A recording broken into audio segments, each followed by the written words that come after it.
একটা white board, একটা single room, আর কেউ নাই, আমি নিজে একাই মোবাইল ফোন সেট করে ধরো ক্লাস নিচ্ছি।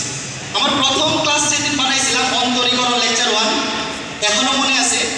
20 মিনিট পরে আমার মনে হচ্ছিল যে আমি এতক্ষণ যা করলাম এটা মনে হয় স্রেফ একটা পাগলামি ছিল। পাগলামি কেন? একটা খালি রুম, তুমি একদিন ট্রাই করে দেখতে পারো যে একটা রুম কেউ নাই, সেখানে 1 ঘন্টা আমি একা একা বকব করলাম একটা ফোনের দিকে তাকাই। এই প্রথম ক্লাসের পরে আমার মনে হয়েছিল যে এটা কি আসলেও সুস্থ মানুষের পক্ষে করা সম্ভব? আমার তো একটা ক্লাস নেওয়ার পরে মনে হচ্ছে যে আমি আধা পাগলামি করছি এতক্ষণ, রুমের মধ্যে কেউ নাই, জাস্ট একটা বকব করলাম। তো পরে যখন আরও সাহস নিয়ে কন্টিনিউ করলাম, তোমাদের ভালো কমেন্ট এবং সাড়া পাইলাম। তো এরপর থেকে যখন এই যে এইরকম স্টুডেন্টদের সামনে যাই, তখন ওই কষ্টগুলোর কথা মনে হয় যে এক সময় খালি রুমে বকবক করতাম, কোনো অডিয়েন্স ছিল না, কিচ্ছু না, একটা হোয়াইট বোর্ড আর একটা ফোন। তো এখন আজকে এই 6000 মানুষের সামনে দাঁড়ায় বক্তৃতা দেওয়ার একটা আজকের এই দিনটার জন্য হইলেও ওই কষ্টগুলো অর্ধেক ছিল। তো আমি তোমাদের উদ্দেশ্যে বলবো যে যারা এইরকম পড়ানোর ইচ্ছা আছে শুরু করবা, প্রথম 4-5টা ক্লাস খুবই বোরিং লাগবে, মনে হবে যে তুমি মনে হয় পাগলামি করতেছো, এটা সম্ভব না। বাট যদি কোনো একটা কাজে নিষ্ঠার সাথে কন্টিনিউ করে যাইতে পারো, তাহলে আমি বলবো যে সফলতা আসবেই। এবং তোমরা যদি কন্টিনিউ করে যাও যে কোনো কাজে, এটা যে শুধু অনলাইন টিচারের ক্ষেত্রে না, যে কোনো কাজে যদি, তো আমি লাস্ট একটা উপদেশ দিয়ে আমার কথা শেষ করব। তোমাদেরকে আমি অনেকগুলা ক্লাসেও এই কথাটা বলছি যে আমার লাইফের সবসময় আমি একটা এম নিয়ে চলি যে আমি কোনো মানুষের যদি উপকার করতে নাও পারি, কোনো মানুষের ক্ষতি সজ্ঞানে করবো না। তোমরাও যদি লাইফে এইটাই খালি মাথায় রাখতে পারো, আমার ছোটবেলায় মনে হতো যে আমি তো খুবই ছোট মানুষ, আমি হয়তো 10টা মানুষের উপকার করব, ওই ক্যালিবার হয়তো আমার নাই, বাট কোনো মানুষের ক্ষতি আমার দ্বারা হবে না, এটা তো আমি চাইলেই করতে পারি, পারি না? তোমরা পারবা না? জাস্ট এই জিনিসটা মাথায় রাখবা যে আমরা পৃথিবীতে আসছি, সৃষ্টিকর্তা আমাদেরকে পাঠাইছেন আমাদের যারা, যাতে ওনার সৃষ্টির কোনো ক্ষতি না হয়। সবার জন্য শুভকামনা থাকলো, সবাই লাইফে অনেক সাকসেসফুল হোক। আর কি বলবো,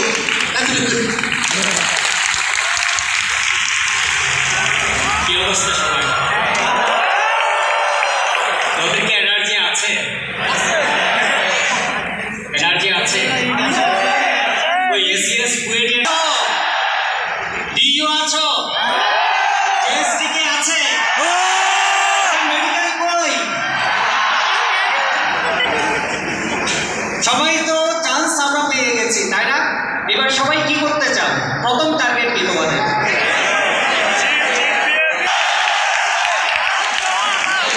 এরপর আর কি করতে চাও? পরে করো। সবাই করতে চাই, এটা হচ্ছে টাকা চাই, তাই না? তো আমরা এতদিন ধরে আসলে বুয়েট, সিপিএম, এরপর আমাদের MIST, IUT, JST, Dhaka varsity সবগুলোতে চান্স পাওয়ার জন্য কিন্তু করেছি, কিন্তু কিভাবে টাকা পাবো বা কি পাবো এইসব শিক্ষা কিন্তু আমাদের একদমই নেই, সত্যি কথা বলতে একদমই নেই। তো এইসব অর্থাৎ নতুন একটা লাইফ তোমরা শুরু করতে যাচ্ছ, এই লাইফে কিন্তু আমাদের নতুন করে অনেক কিছু শিখতে হবে, এবং এই শিকার মাঝে এবং এই সময়টা আমাদের আসলে সফলতা পেয়ে গেছি। তো আমাদের খুব প্ল্যান করে ধীরে সুস্থে তুমি যে স্টেপটা নিবা খুব ধীরে সুস্থে নিতে হবে। একটা যদি ভুল স্টেপ হয়, তোমার বুয়েট লাইফ শেষ। তুমি বুয়েটে ঢুকছো শুধু শুধু, তোমার বুয়েট লাইফ শেষ, তোমার ডিউতে ঢুকে কোনো লাভ নেই। তো এরপর তোমরা যখন ভার্সিটিতে যাবা আরও অনেক কিছুই তোমরা দেখবা, মাদক দেখবা, কত কিছু দেখবা, সব কিছু থেকে কিন্তু আমাদের তোমার শুরুতে অনেক ভালো লাগবে, কিন্তু পরে দেখবা হচ্ছে এগুলো তোমার লাইফকে একদম শেষ করে দিচ্ছে।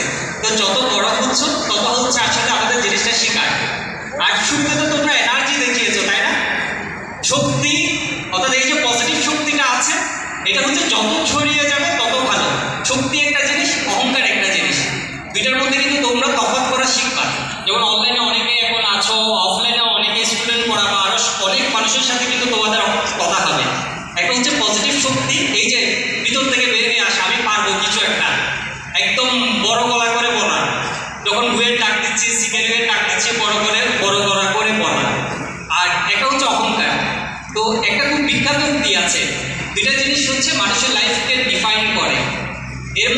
হচ্ছে কি তোমার ধৈর্য, যখন তোমার কিছু নেই, বলে হচ্ছে patience when you have nothing. আরেকটা পয়েন্ট আছে, আরেকটা পয়েন্ট হচ্ছে attitude when you have everything. তো তোমার এখন খুব ভালো একটা অবস্থায় আছো, তো আমরা আশা করবো হচ্ছে তোমরা আসলে সর্বোচ্চ নিজেকে একদম ভালো ইয়েতে কি বলা যায় নিজেকে যাতে প্রেজেন্ট করতে পারো। তো আশা করি সবাই বুঝতে পারছো, বুঝতে পারলে সবাই ওয়াই বলো। আজকে এইটুকুই।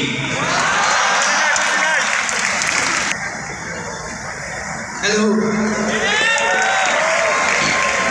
আমি একদমই বেশিক্ষণ সময় নিব না, তোমাদেরকে ছোট ছোট কিছু প্রশ্ন করবো এবং সেগুলোর উত্তর আমি দিয়ে দিব। বলো তো, যে কোনো একটা ভালো কাজের জন্য, যে কোনো একটা ভালো ফলাফলের জন্য আসলে সবার আগে কি প্রয়োজন? সবার আগে প্রয়োজন ভালো চিন্তা। ভালো চিন্তা হলো ভালো ফলাফলের একটা বীজ স্বরূপ।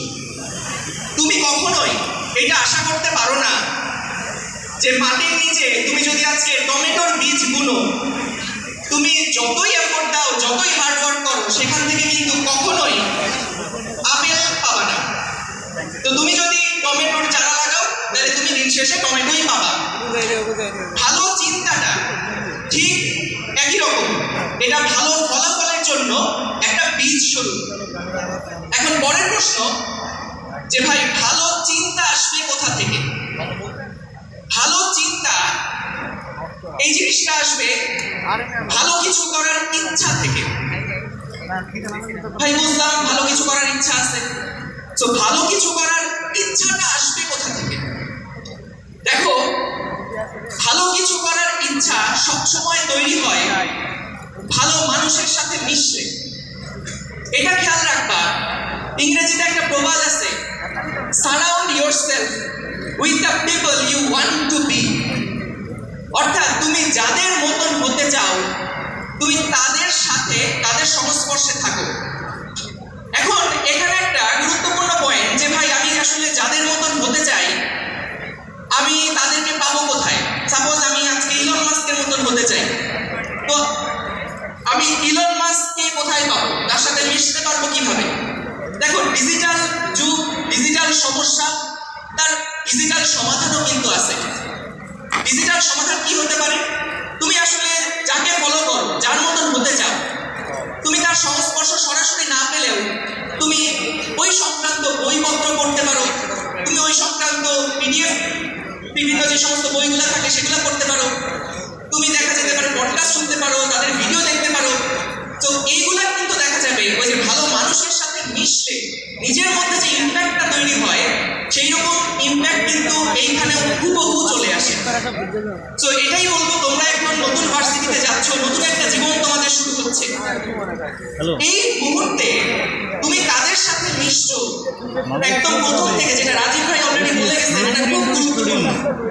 চেষ্টা করবা এই সমস্ত ভালো বেছে নেওয়ার জন্য, যাতে করে তুমি তোমার লাইফেও আসলে সেই রকম ভাবে ভালো কিছু করতে পারো। তো এই ছিল। থ্যাংক ইউ সবাইকে, আল্লাহ হাফিজ। আমার কাছ থেকে আমি প্রথমেই একটা জিনিস জানতে চাই যে তোমরা এতদিন পুরো এইচএসসি লাইফে এত পরিশ্রম করেছো, এত চেষ্টা করছো, রাত জেগে এত পড়াশোনা করছো, এর সুফলটা আজকে তোমরা পাইছো কিনা সবার কাছ থেকে শুনতে চাই। শুরুর দিকে তোমার একটু মনে রাখা উচিত যে মানুষের টার্গেট সবসময় কিন্তু পরিবর্তনশীল। তোমরা যখন ক্লাস 10-এ ছিলা, তখন তোমাদের টার্গেট কি ছিল? জিপিএ 5 বা গোল্ডেন এ প্লাস, যেটাই বলো না কেন। এইচএসসিতে যখন উঠছো, তোমার টার্গেট কি ছিল? আজকে যে জায়গায় আছো সেটা তোমার টার্গেট ছিল। এখন তোমাদের যদি এই স্টেজে আমি জিজ্ঞেস করি যে আজকে তোমাদের টার্গেটটা, অনেকের মাথায় কিন্তু ব্ল্যাক হয়ে আছে। কারণ বর্তমানে আমাদের যেই সিস্টেমে আমরা বড় হচ্ছি, একবার চান্স পাওয়ার পরে আমি কি করব এটা আমাদের মাথায় থাকে। তো আমি বলবো ভার্সিটির শুরু থেকে তোমরা সবসময় এক্সপ্লোর মাইন্ডে থাকবা যে নতুন কি করা যায়, নতুন কি চিন্তা করা যায়। কারণ তুমি যখন ভার্সিটির 3rd ইয়ার বা 4th ইয়ার বা গ্র্যাজুয়েশন শেষ করে এই চিন্তাটা করবা, তুমি চাইলেও সেটা করতে পারবে না। কারণ তুমি চাকরি নামক একটা ট্র্যাপে পড়ে যাবে। বাংলাদেশের পার্সপেক্টিভ থেকে এই চাকরি নামক ট্র্যাপে তুমি যেই দিন পড়ে যাবা, সেখান থেকে আর বের হয়ে অন্য কিছুই চিন্তা করতে পারবে না। এখন তোমরা ফার্স্ট ইয়ারে আছো, সেকেন্ড ইয়ারে আছো, বা নতুন জয়েন করতেছো ভার্সিটিতে, এখন তোমাদের কিন্তু এতটা প্রেশার নাই, ফ্যামিলি প্রেশার নাই, বা পরিবেশের প্রেশার নাই যে তোমাকে চাকরি করতে হবে, আর্ন করতে হবে, কোনো প্রেশার নাই, একদম রিল্যাক্স মোডে আছো। এখন যেরকম ভাবে তুমি এক্সপ্লোর করতে পারবা, নতুন টেকনোলজি বা নতুন জিনিস কিছু শিখতে পারবা, নতুন স্কিল অর্জন করতে পারবা, এটা কয়েকদিন পরে আর তুমি পারবা। তুমি যত সাকসেসফুল মানুষ আছে, অবশ্যই সাকসেসফুলটাকে আমরা ফাইন্যান্সিয়াল দিক থেকে দেখি, যত বিলিনিয়ার আছে তাদের লাইফ স্টাডি তুমি করো, দেখবা যে তারা কখনোই এই চাকরির ট্র্যাপটাতে পড়ে না। তুমি যখনই এই সেকেন্ড ইয়ার পরে এই চাকরির ট্র্যাপটাতে একবার পড়ে যাবা, দেখবা যে তুমি আর বাইরে কোনো চিন্তাই করতে পারবে না।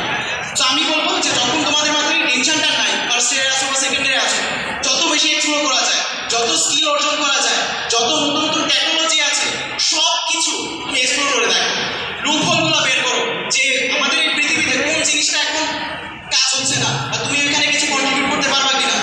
এমন একটা প্ল্যাটফর্ম তৈরি করো যেখানে তুমি 1000 মানুষকে চাকরি দিতে পারবা। বাংলাদেশের পার্সপেক্টিভ থেকে তুমি নিজে চাকরি করে দেশে যতটুকু কন্ট্রিবিউট করতে পারবা, তার চাইতে তুমি যদি এমন একটা প্ল্যাটফর্ম তৈরি করো যেখানে আরো 10,000 মানুষের কর্মসংস্থান তুমি করতে পারতেছো, ওইটা দেশের মধ্যে বেশি কন্ট্রিবিউট করবে। সো আমি বলবো তোমরা এখন থেকে যত বেশি পারা যায় এক্সপ্লোর করো, নিজের চিন্তাগুলোকে খাটাও, আর সবাই লাইফে একদম শিখরে চলে যাও। আর বাংলাদেশ থেকে পরবর্তী গুগল, পরবর্তী ফেসবুক তোমাদের হাত ধরে আসে। আল্লাহ হাফেজ।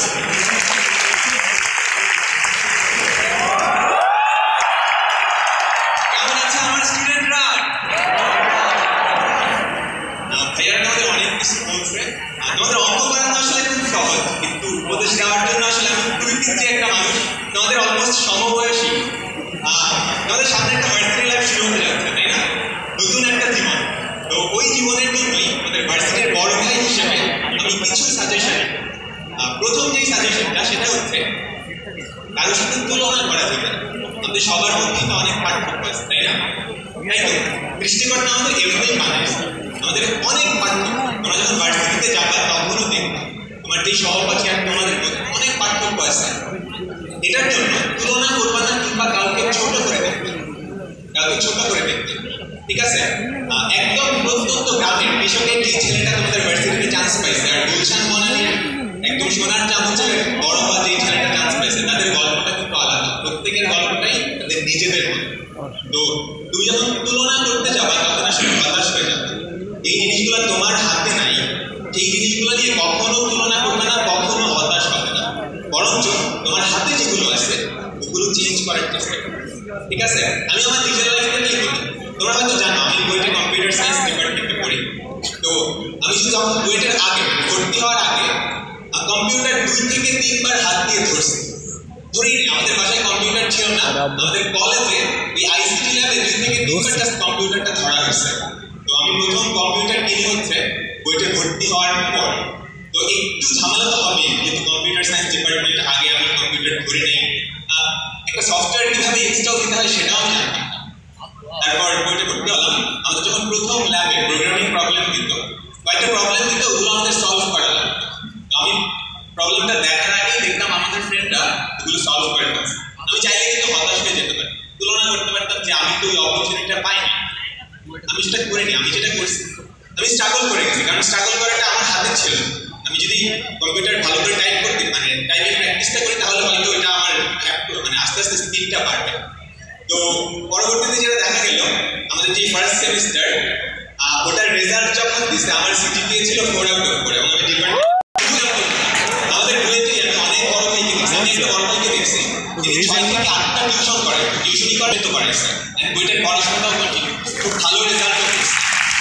তো যে জিনিসগুলো তোমাদের হাতে থাকে ওগুলো নিয়ে কখনোই তুলনা করবে না, কিংবা এই জিনিসগুলোর জন্য কাউকে ছোট করবে না, আর কিছু জিনিসপত্র বলি, ভার্সিটি লাইফে ফ্রেন্ড সার্কেলটা খুবই ইম্পর্টেন্ট। তোমাদের যাদের কলেজ বা স্কুলের ফ্রেন্ডরা একই ভার্সিটির একই ডিপার্টমেন্টে চান্স পাইছে, এই ব্যাপারটা অনেক ভাগ্যের একটা ব্যাপার, সবার এটা হয় না।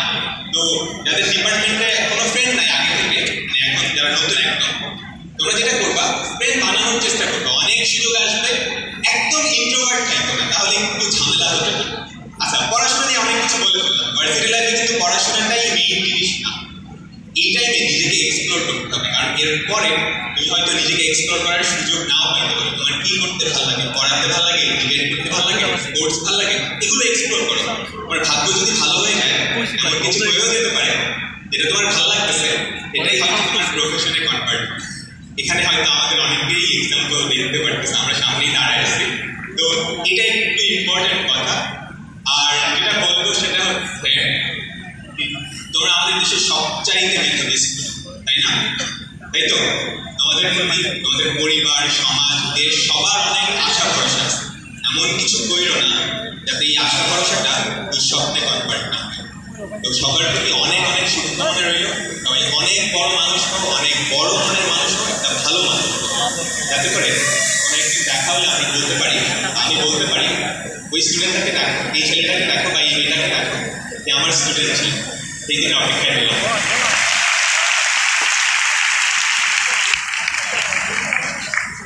আসসালামু আলাইকুম।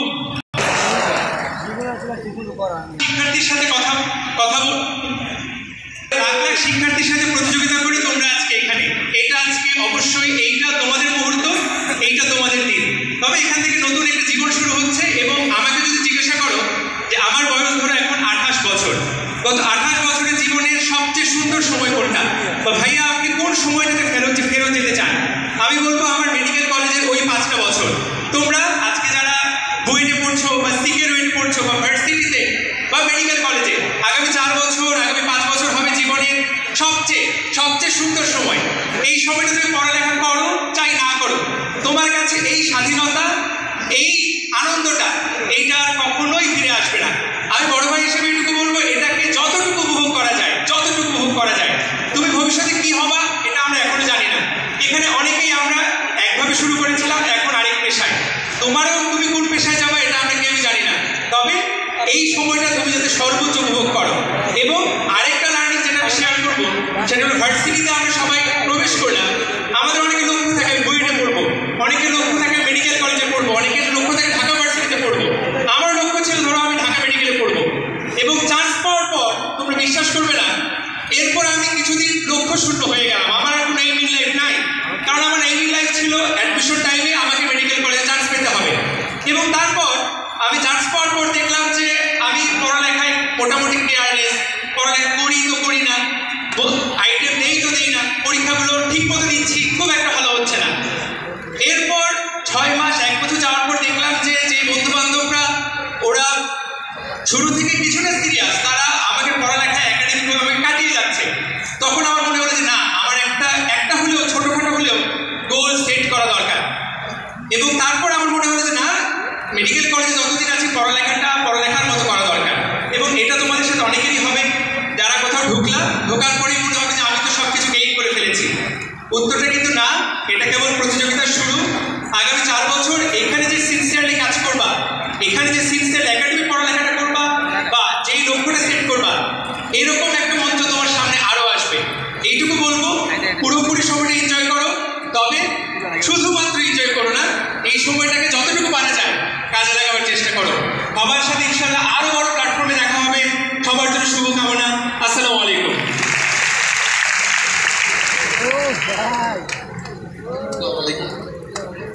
এখানে প্রিয় ভাইয়া আপনারা যারা এখানে উপস্থিত আছেন, গার্ডিয়ান যারা উপস্থিত আছেন, সবাইকে আমার সালাম। গার্ডিয়ান নাই। আমি খুবই ভাগ্যবান অনুভব করছি নিজেকে যে এত সকল মেধাবী স্টুডেন্টের সামনে দাঁড়িয়ে কথা বলতে পারছি। আমি যখন আমার অ্যাডমিশন শেষ করি, আমি এরকম সংবর্ধনা পাইনি। তো আপনারা পেয়েছেন, এটা আপনাদের সবার জন্য একটা অভিনন্দন এবং শুভকামনা। আমি জাস্ট 2টা গল্প বলবো, গল্প বা টিপস করতে পারেন, বা একটা আপনাদের সামনের জীবনের জন্য একটা শুভকামনা করতে পারেন। প্রথমটা হচ্ছে সাকসেস, এবং তারপরটা হচ্ছে টাইম। সাকসেসের পিছনে সবাই চলে, আমি নিজে সাকসেসফুল না। একটা উক্তি আমার খুব মনে লেগেছিল, সেটা হচ্ছে success is not a destination, it's a way like happiness. একটা ওয়ের মধ্যে দিয়ে যেটা হয় লাইফে, যে ওয়েটা শেষ হয় মৃত্যুর সাথে। এই পৃথিবীতে আসার পরপরই মৃত্যু হচ্ছে সব থেকে সত্য। আমার লাইফে কী হবে না সেটা কিন্তু আমরা কেউ বলতে পারি না। বাট একটা কথা আমরা ফিক্স বলতে পারি যে আমাদের একদিন মারা যেতে হবে। তাহলে আমরা কখন সাকসেসফুল? আমার একজন সদ্য শিক্ষক, তিনি বেঁচে নেই, তিনি একটা কথা ক্লাসরুমে বলেছিলেন, খুব কম মানুষই এরকম লাইফ পায়, এরকম সাকসেসফুল লাইফ খুব কম মানুষই পায়। তিনি সে গল্পটা বলেছেন, যেদিন